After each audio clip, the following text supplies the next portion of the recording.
Doctor அம்பேத்கரின் 139வது பிறந்தநாள் விழாவை 34வது பிறந்தநாள் விழாவை வெகு சிறப்பாக ஒரு சமூக நீதி நாளாக அனைத்து கட்சிகளும் இணைந்து இந்த ஆதித்தமிழர் பேரவை கட்சியின் பகுதி பொறுப்பாளர் ஏற்பாடு செய்துள்ள இந்த நிகழ்ச்சியில் பங்கேற்றிருப்பது பெரும் மகிழ்ச்சி அளிக்கிறது.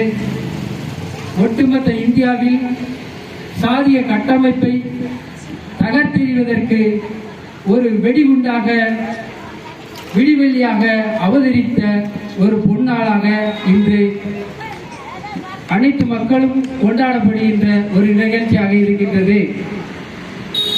சமத்துவம், சமூக நீதி, ஜனநாயகம் ஆகியவற்றை அடிப்படையாக கொண்டு எழுதப்பட்ட ஒட்டுமொத்த இந்தியாவின் அரசியலமைப்பு சட்டத்தை உருவாக்கி தந்த மாபெரும் சட்ட மேதை, அரசியல் சிற்பி அவர்களை கொண்டாடுவதில் இந்த நாள் மிகப்பெரிய பொன்னாளாக உலகம் முழுவதும் ஏற்றுக்கொண்ட மாபெரும் தலைவரின் தத்துவ பூமியாக இந்தியா விளங்குவதில் நமக்கெல்லாம் பெருமை சேர்க்கின்ற ஒரு விஷயம்.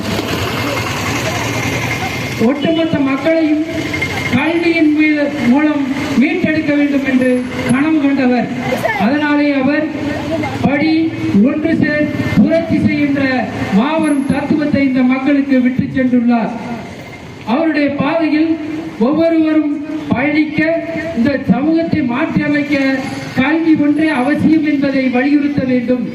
தொடர்ந்து இந்த அரசும் கல்விக்கு மிக முக்கியத்துவம் தந்து வருகின்ற நிலையில் அதை தடுக்கும் நோக்கோடு மத்திய அரசை ஆண்டு கொண்டிருக்கும் பாசிச சக்தி நிதி வழங்க மறுத்து வருவதை நாம் மிகவும் இந்த நாளில் கண்டனத்துக்குரியதாக எடுத்துக்கொள்ள வேண்டும்.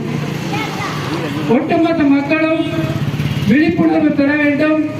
உலக அளவில் நாம் சமூக நீதியில், பொருளாதாரத்தில், அரசியலில் முன்னெடுக்க வேண்டும் என்ற மாபெரும் கனவுகளோடு வாழ்ந்து நமக்கு அதை வழிகாட்டி சென்ற இந்த தலைவரின் பொன்னாளில் நாம் ஒருங்கிணைந்து அவரை கொண்டாடுவதில் நமக்கெல்லாம் பெருமையான ஒரு விஷயம்.